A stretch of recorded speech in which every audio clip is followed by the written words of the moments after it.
नमस्कार, माझे नाव शौनक शशांक ओखते. पहिले सुभाषित.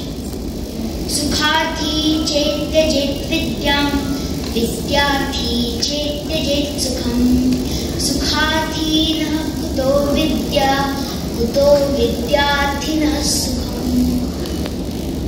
अर्थात सुखाची म्हणजेच ऐशो आरामाची इच्छा असणाऱ्याने विद्या मिळवण्याचा विचार सोडून द्यावा.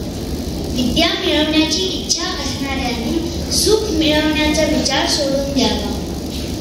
सुखाची इच्छा करणाऱ्याला विद्या कशी मिळणार व विद्येची इच्छा करणाऱ्याला सुख कसे मिळणार? दुसरे सुभाषित. पुस्तकस्था तु या विद्या, परहस्तगतं धनं. कार्यकाले समुत्पन्ने न सा विद्या न तद्धनम्.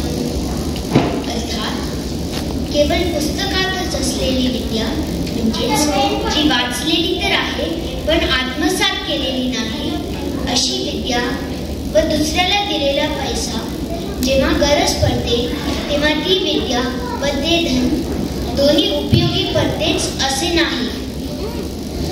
धन्यवाद.